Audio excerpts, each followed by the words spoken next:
Hello, my name is Holly Shepard, and today I'm going to be talking about rock and roll in the 1950s.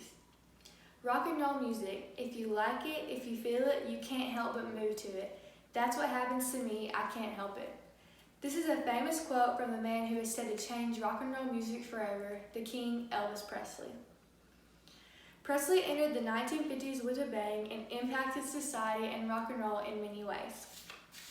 His swinging hips and provocative dance moves caused quite the uproar in the older generation at the time, but completely changed the thought of the younger generation, and they couldn't get enough of it. Presley not only influenced teens, but challenged racial barriers that prevented African Americans from releasing music to whites. Presley spoke freely and highly of African American music and changed the way people thought of it. The king of rock and roll, Elvis Aaron Presley, was born on January 8 in 1935 in Tupelo, Mississippi. Raised by working-class parents, Presley's family had little money and moved frequently. When he was 13 years old, his family moved to Memphis, Tennessee, where he began pursuing music.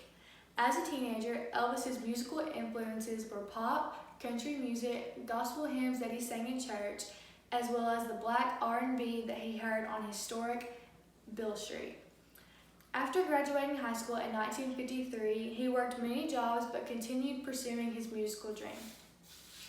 In 1954, Elvis visited the legendary Sun Records and paid $4 to record a few songs as a birthday present for his mom. Not even a year later, Sam Phillips called Elvis back to the studio for a recording session where he sang "That's All Right Mama." Soon, Presley's version of "That's All Right Mama" became a local hit in Memphis. Little did people know that this would be the beginning of a rock and roll revolution. Shortly after his local debut, Presley signed with RCA Records and recorded his first #1 hit, Heartbreak Hotel. Language.edu states, although there is no exact date or time, the history tells us the birth of rock and roll, July 5, 1954, in the studio of Sun Records Music, was changed forever. After his first hit, Heartbreak Hotel, rose to #1 on the charts, Presley became an overnight sensation. People didn't know what Elvis's music was, but they couldn't get enough of it. In an era where daytime radio was dominated by quirky novelty and chirpy innocence, here was a record by a boy that had a flavor of juke joint music with driving energy. Soon, Elvis was everywhere: record charts, television, movie theaters, and live on stage.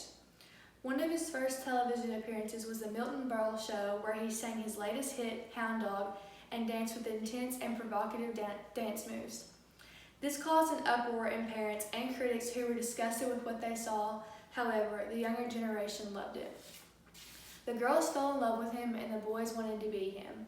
Soon the boys began to wear unbuttoned shirts, curl their lips, and dance like Elvis did. Teenagers also began to earn money for their own benefit instead of putting it towards their family. They went to movies with younger actors, listened to fresh new music of their generation, and slicked their hair back like Elvis did. His music spoke to teenagers and provided them a way to let loose, go crazy, and express themselves. Presley had just introduced the start of a new revolution of clothes, dance, and most of all, music. In addition to influencing the younger generation, Elvis also had a big impact on American society as a whole. One positive influence Elvis had was that he was a significant figure in the integration of whites and African Americans. Throughout his music, Presley exposed a white American society to African American culture. In the 1950s, the United States was heavily segregated, especially in the South. White disc jockeys would not play African American music, and listening to that type of music was prohibited by the white society. Presley broke through these barriers by performing music that was heavily influenced by black rhythm and blues. TheCultureTrip.com stated that Elvis expressed respect for African American performers and their music and disregarded any forms of segregation and racial prejudice then prevalent in the South. Presley openly sang songs from African American culture and helped focus industry on blues and R&B. Slowly throughout the 1950s, this type of music became very popular among teenagers because Elvis was the focal point of these genres. In an interview, Elvis stated, "The colored folks been singing it and playing it just like I'm doing for years now. They played it like that in their juke joints and no one paid any attention to it until I started playing it." Furthermore, not only did Elvis have a significant impact on African Americans, he also influenced some of the most famous rock and roll musicians such as the Beatles, Bob Dylan, Elton John, and Bruce Springsteen. Elton John stated, "Ask anyone, if it hadn't been for Elvis, I don't know where popular music would be. He was the one that started it all off, and he was definitely the start of it for me." In conclusion, as Elvis stated, it's not how much you have that makes people look up to you, it's who you are. With his impressive voice, unique style, and provocative dance moves, Elvis Presley impacted the 1950s in a way that made him a legend, known today as the King of Rock and Roll.